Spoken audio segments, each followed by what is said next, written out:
SCO के अध्यक्ष के रूप में भारत ने हमारे बहुआयामी सहयोग को नई ऊंचाइयों तक ले जाने के लिए निरंतर प्रयास किए हैं।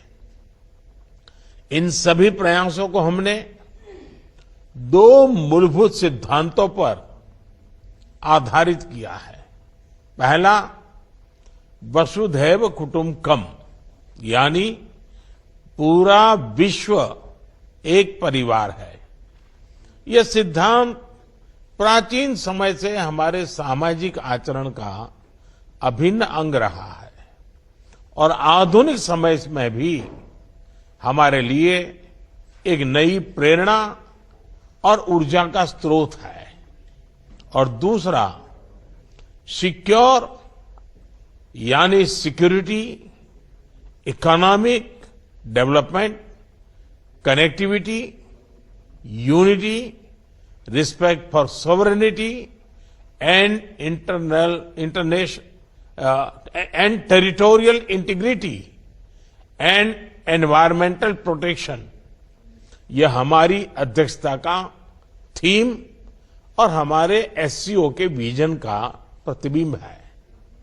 भारत ने इस दृष्टिकोण के साथ एससीओ में सहयोग के 5 नए स्तंभ बनाए हैं।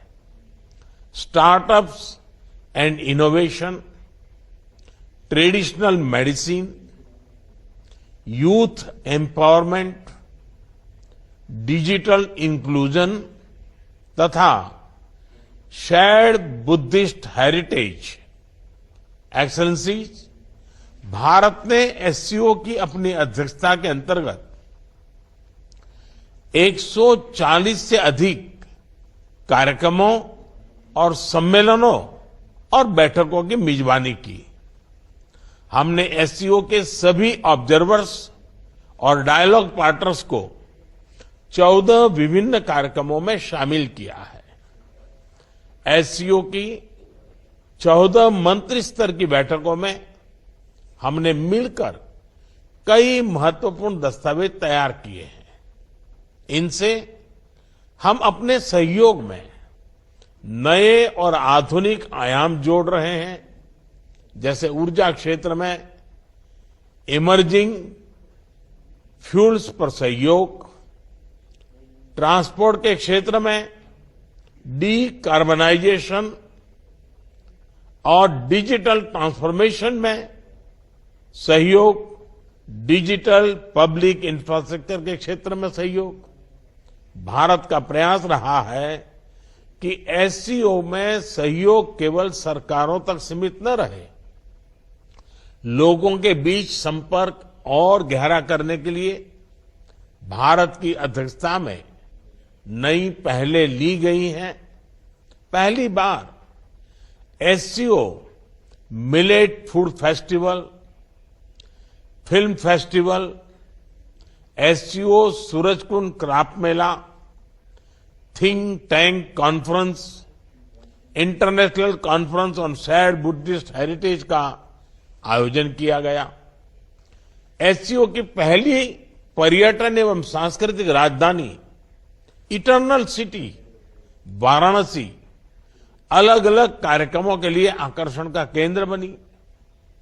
एससीओ देशों के युवाओं की ऊर्जा और प्रतिभा को सार्थक करने के लिए हमने young scientist conclave, young authors conclave, young resident scholars programme, startup forum, youth council जैसे नए फोरम्स का आयोजन किया। एक्सेलेंसीज, वर्तमान समय में वैश्विक स्थिति एक महत्वपूर्ण पड़ाव पर है। विवादों, तनावों और महामारी से घिरे विश्व में फूड, फ्यूल और फर्टिलाइजर क्राइसिस सभी देशों के लिए एक बड़ी चुनौती है। हमें मिलकर यह विचार करना चाहिए कि क्या हम एक संगठन के रूप में हमारे लोगों की अपेक्षाओं और आकांक्षाओं को पूरा करने में समर्थ है?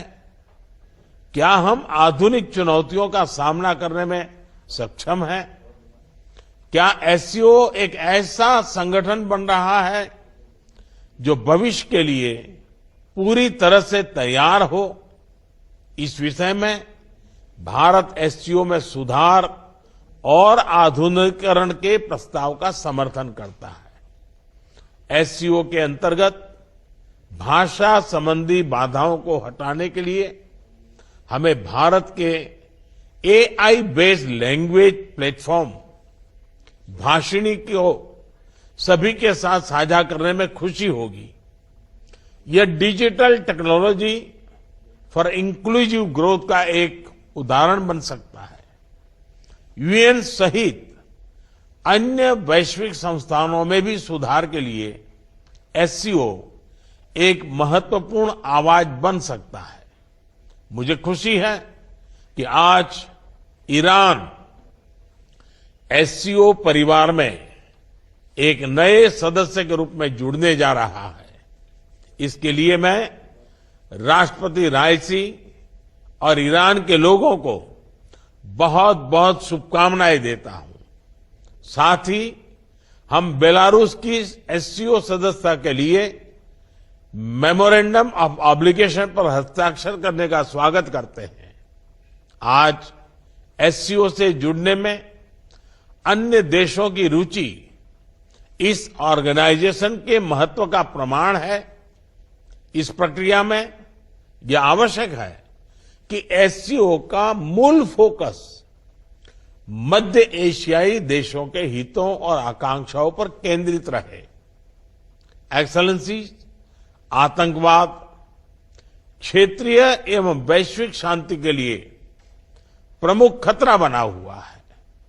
हम चुनौती से निपटने के लिए निर्णायक कार्रवाई आवश्यक है।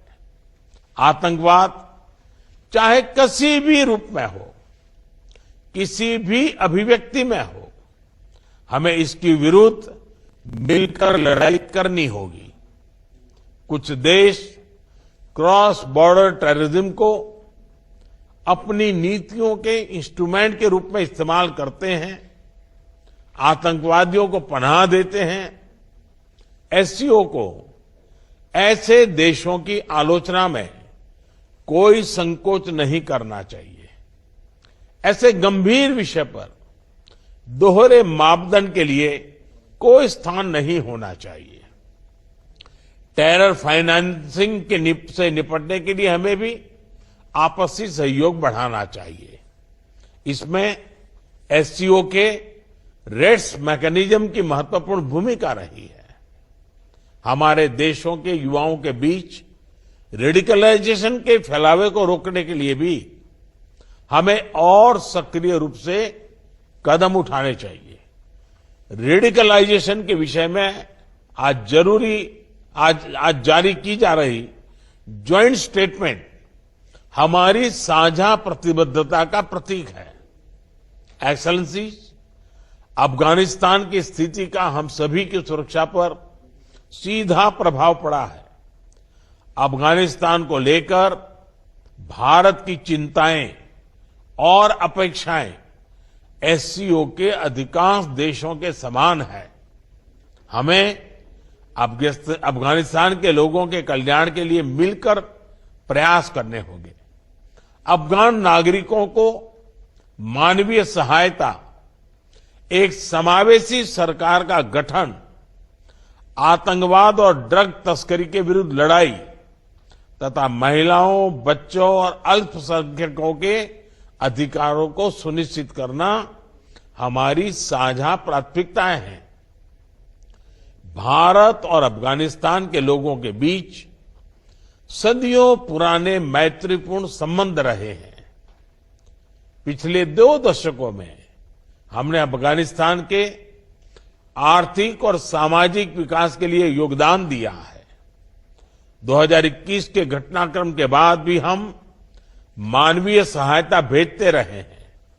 यह आवश्यक है कि अफगानिस्तान की भूमि पड़ोसी देशों में अस्थिरता फैलाने या एक्सट्रीमिस्ट विचारधाराओं को प्रोत्साहित करने के लिए उपयोग न की जाए। एक्सेलेंसी, किसी भी क्षेत्र की प्रगति के लिए मजबूत कनेक्टिविटी का होना बहुत ही आवश्यक है। बेहतर कनेक्टिविटी आपसी व्यापार ही नहीं, आपसी विश्वास भी बढ़ाती है। किंतु इन प्रयासों में एससीओ चार्टर के मूल सिद्धांतों, विशेष रूप से सदस्य देशों की संप्रभुता और क्षेत्रीय अखंडता का सम्मान करना बहुत ही आवश्यक है। ईरान की एससीओ सदस्यता के बाद हम चाबहार पोर्ट के बेहतर उपयोग के लिए काम कर सकते हैं। मध्य एशिया के लैंडलॉक्ड देशों के लिए international north south transport corridor Indian ocean तक पहुंचने का एक सुरक्षित और सुगम रास्ता बन सकता है। हमें इसका पूरा पोटेंशियल रियलाइज करना चाहिए। एक्सेलेंसी, एससीओ विश्व के 40% लोगों और वैश्विक अर्थव्यवस्था के लगभग 1/3 का प्रतिनिधित्व करता है और इस कारण यह हमारी साझा जिम्मेदारी है कि हम एक दूसरे की जरूरतों और संवेदनशीलताओं को समझें, बेहतर सहयोग तथा समन्वय के माध्यम से सभी चुनौतियों का समाधान करें और हमारे लोगों के कल्याण के लिए निरंतर प्रयास करें। भारत की अध्यक्षता को सफल बनाने में आप सबसे हमें निरंतर सहयोग मिला, इसके लिए मैं आप सभी का बहुत बहुत धन्यवाद देता हूं। मैं एससीओ के अगले अध्यक्ष कजाकिस्तान के राष्ट्रपति और मेरे मित्र प्रेसिडेंट तोकायेव को पूरे भारत की ओर से बहुत बहुत शुभकामनाएं देता हूं। एससीओ की सफलता के लिए भारत सभी के साथ मिलकर सक्रिय रूप से अपना योगदान देने के लिए प्रतिबद्ध है। बहुत बहुत धन्यवाद।